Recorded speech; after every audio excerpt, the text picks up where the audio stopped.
नामांकन काहे रद्द हो गई?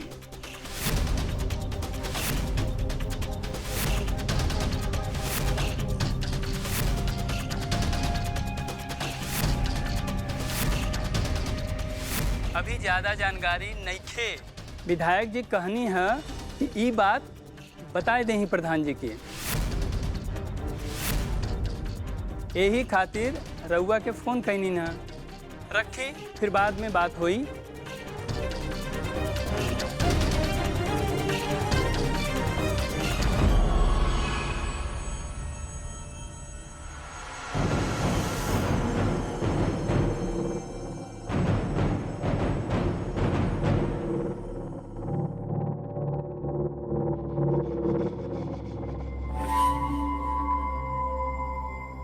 एक गिलास ठंडा पानी पिलावा। हमने क्या पता नहीं।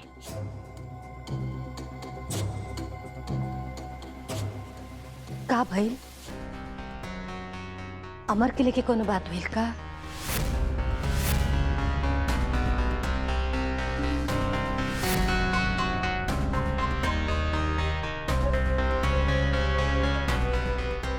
चाचा जी,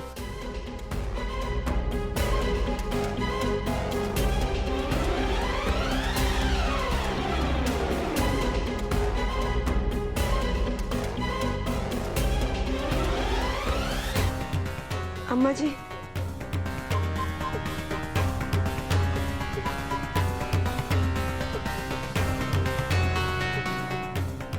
मई हम जाता नहीं, देखा था नहीं कि क्या बात बा।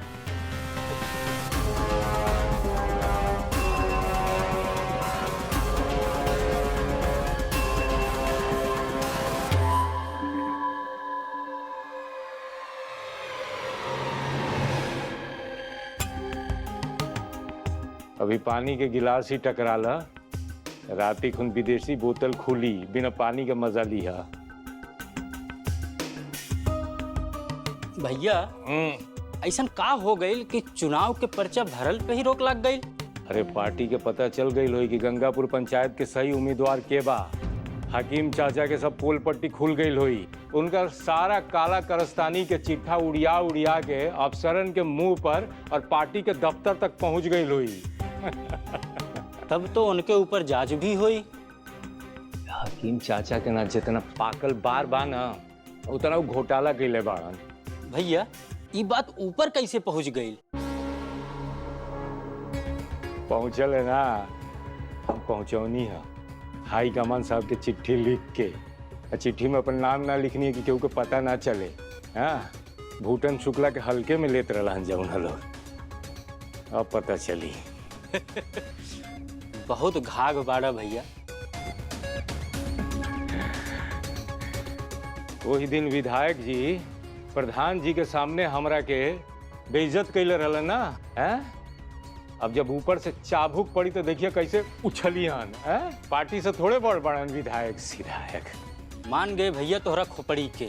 नारद नाम हमार बा, लेकिन दिमाग आपका खोपड़ी में बा। चलो अब विधायक जी के यहाँ चल जा। वहाँ चल के ऐसे गुटी सेट करी जाए ना कि चित्त भी हमार पट भी हमार। का हो सुनत अरो? बोली का बोला तानी? अरे तनी दही चीनी चटा दा।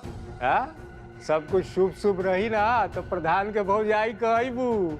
रउआ सबके जो नी करनामा देखत बानी नु, ओसे शुभ काम अशुभ होके कि ज्यादा अंदेशा बुझाता। अरे घर में तो कम से कम शुभ शुभ बोला। हमरा शुभ अशुभ बोला से रउआ के का होके के बा? कटोरा भर के दही और चीनी लिया देता नहीं, खा ली। देखा देख लिया ना। अब का दही चीनी खइबा? इनकर बतिये से यात्रा शुभ हो जाला। चलो चलो जाओ। हाँ चलिए।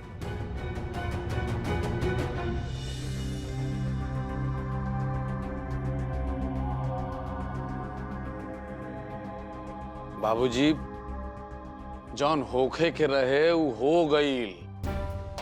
अब रउआ कौन सोच में पड़ल बानी? अरे कुछ भइले होई जा। अब पार्टी के काम हो, सिस्टम के काम हो, में ऊंच नीच होत रहा बाबूजी। का पता कोई नया प्लानिंग होखत हो, नया योजना बनत होखत हो। अब कुंभ के मेला थोड़े ना कि आज ना भइल त 12 साल बाद होई बाबूजी। आज न त काल यो दिन आ ही के बा। वो टेंशन मत ली। अब विधायक जी बुलैले बालन, देखी जा, पता चली हो जा करके का भइल बा का नहीं के भइल।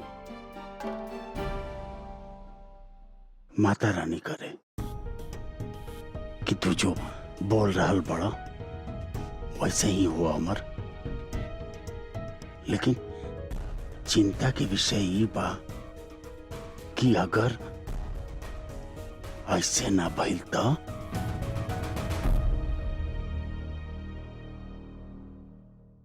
विधायक के सहायक कहा कह दिली बाबूजी से कि जेठ जी के नॉमिनेशन कैंसिल हो गई।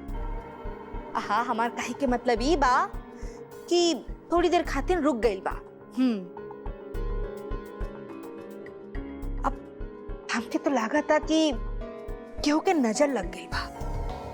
नहीं तो सोची जॉन काम इतना बढ़िया से होके जात रहल अचानक से कैंसिल हो गई।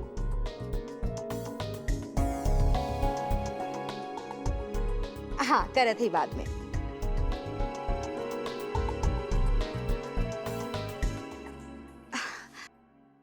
चाची जी, हमका कहा था कि राव ना नीम वाले बाबा के वहां जाके 501 रुपए दक्षिणा दे के मन्नत मांग ली कि जेठ जी के चुनाव के पर्चा भरे के जौन काम बा ना, सब कुछ एकदम शुभ शुभ हो जाए। कहा ना चाची जी, अगर क्योंकि नजर गुजर लागल हुई ना, वो एकदम दूर हो जाए। हाँ, तू चुप कर मोहिनी। जब देखा तब हे में से हो में जोड़त घटावत रहा तारू। ठीक है कहा तारू दुल्हन, हाँ, लेकिन ऐसा ना हो कि खाली नजर बाहरे वालन के लागेला।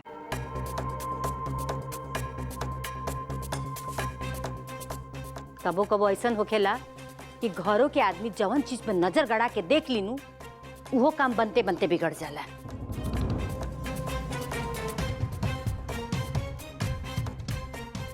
सांच कहा तड़ू भौजी, हम तो तबाही समझ गए रानी कि कुछ न कुछ अनर्थ होखे वाला बा। जब भैया के सगनौती साल कन्या के हाथ से न तहस नहस हो गई, सब उस साल के वजह से भइल।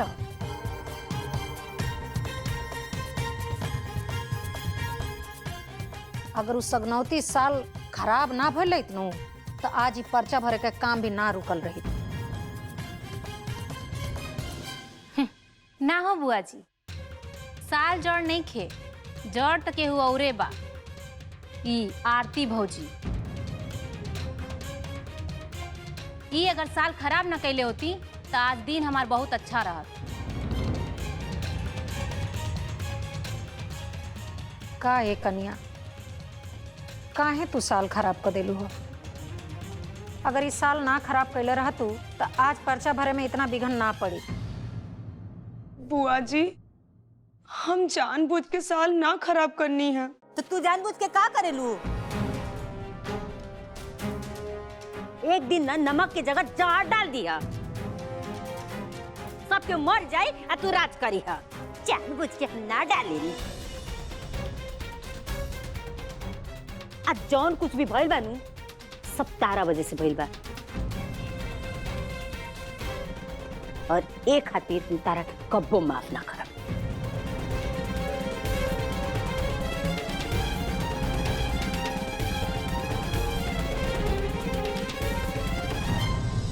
अब का नजर झुका के बैठल बाड़ू? अब पछतैले से का उ साल ठीक हो जाई? ये सब के चक्कर में ना भौजी के माथा में चक्कर आ गइल बा। भौजी के माथा बहुत पिराता। जाके तनी तेल गरम करके ले आओ तो भौजी के माथा में हम तेल लगा दी। अब दीदी एगो काम करी ना, उ तेल में तनी मेथी और करी पत्ता देख के तड़का लगा दी। हाँ, कहा ना दीदी, अब जब राउर बनैते बानी तो हम अपन बाल में लगा ले। ये रेसिपी ना हम इंटरनेट से सीख ले रही। हाँ ठीक बा, पहले हम एकरा के रख के आवतानी, फिर बना दे।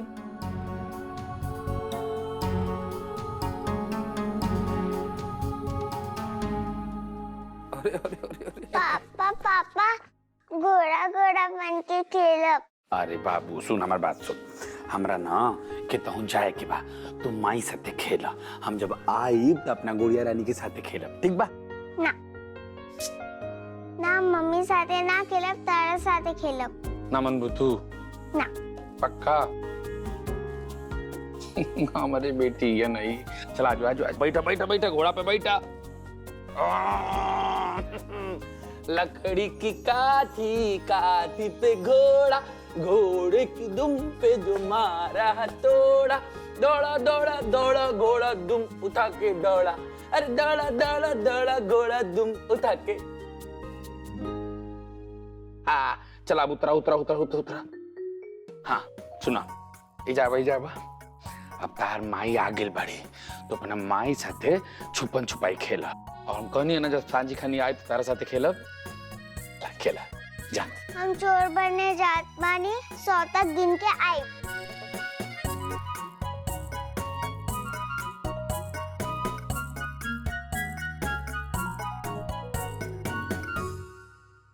ए जी सुनी ना,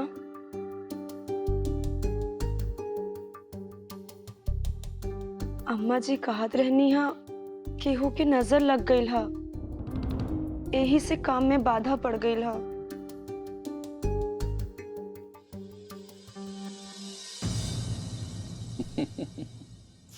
तो अम्मा के बात लेके हमेशा चिंता में डूबल रहा लो।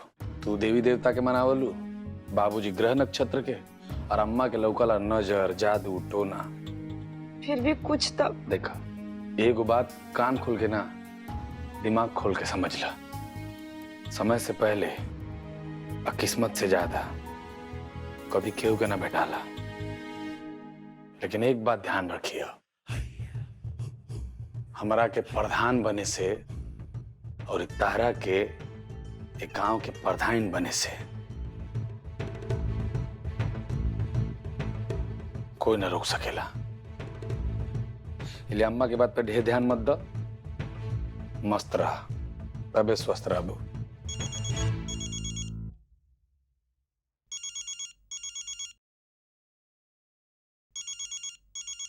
हाँ विधायक जी, जी जी हम बस तुरंत पहुंच रहल बानी।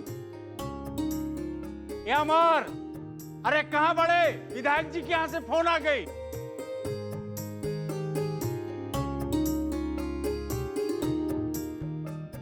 अरे भिखना चल गाड़ी निकाल, विधायक जी के यहाँ चले के बाद। जो जल्दी निकाल। चाचा जी का भाई? अरे विधायक जी के यहाँ से फोन आइल बा, चल जल्दी। जी चाचा जी। अरे अम्मा। बाबूजी हम तो पहले ही कहले रही कि सब कुछ ठीक हो जाए, रहुआ बिना बात के परेशान होकर तनी। देखनी दीदी हम कहले रहनी हनु कि जौन हुसन अच्छा होई। हाँ हाँ संध्या के माई तू ठीके कहलू, ई तो होखई के रहे। अरे ए छोटकी भौजी, आज तक ले ऐसन भइल बा कि तू कुछ कबूल और वो पूरा ना होखे। ये सब बाद में होते रही बात। चल बेटा मत, देरी ना तो हो जाए, चलो जल्दी। चल चल चल चल चल।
हमरा तो बुझा था कि कुछ न कुछ एकरे चाल है, ये कुछ कैले होके ऊपर नीचे। नारद, इन्हें के थोड़ा मजा लियल जाओ।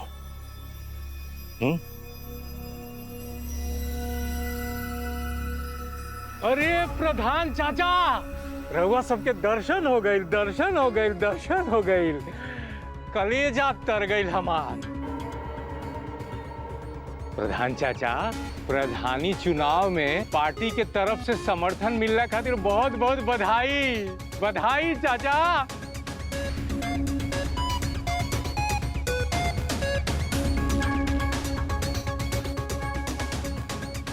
कब से हम ये दिन के इंतजार करत रहनी है। नारा लगावे के मन करता आज। नारद, नारा लगावा, जीतेगा भाई जीतेगा, अमर भैया जीतेगा। एक बार और, जीतेगा भाई जीतेगा, अमर भैया जीतेगा, जीतेगा। ए भूटना, ढेर पैसा जमा कर ले लेवे से व्यवहार में बदलाव ना आ जाएला। जौन त छिछला राजनीति करत रहे ना, ओइजा तक त ठीक बा, लेकिन ये जो नीचताई ते करत रहे, एकर पहले इलाज करवाओ। अगर हम इलाज करे पे उतरब तब बवाल हो जाई। छोड़ बेटा, इनका छोड़, पहले अंदर चल जा। इनकरा से तो हम बाद में निपटब। लेकिन बाबूजी, अमर भैया, चाचा जी बिल्कुल ठीक करल बनी। अभी हमनी के जौन काम करे खातिर आइल बनी ना, तो काम पे फोकस करे के चाहिए। ये लोग से तो बाद में निपट ले। चलिए चाचा जी।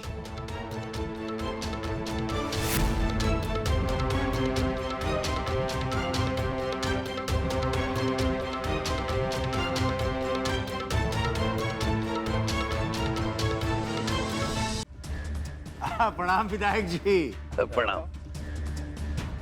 बैठी लो, बैठी लो।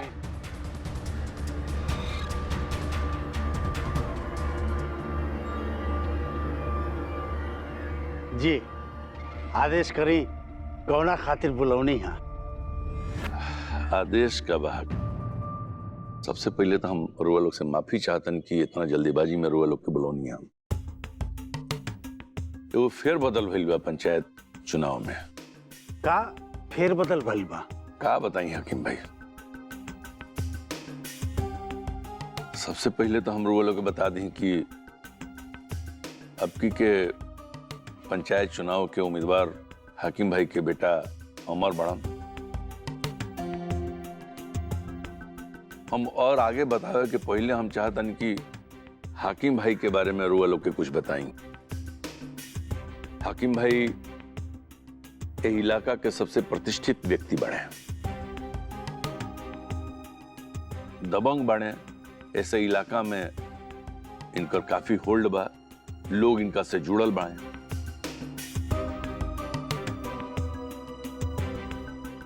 अब पार्टी खातिर भी यहाँ के बहुत मजबूत स्तंभ बने। पार्टी के हर कार्यक्रम में यहाँ के बढ़ चढ़ के हिस्सा लेला। पार्टी भी यहाँ पर बहुत नाज करेला। एक तरह से यहाँ के पार्टी के बैकबोन बनी।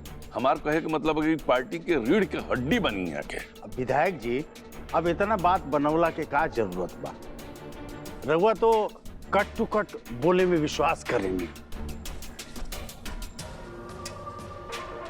जे मुद्दा बा वो पर साफ साफ बात करें। बात का बा बताई ना। क्या बताई हकीम भाई, बलिया विधानसभा के गंगापुर पंचायत के सीट खातिर अब की अमर योग्य उम्मीदवार नहीं खा।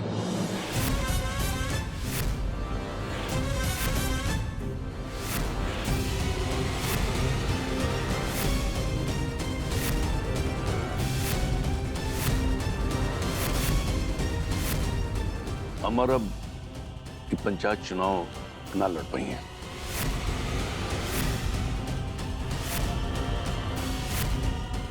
ये ऊपर से आदेश बा।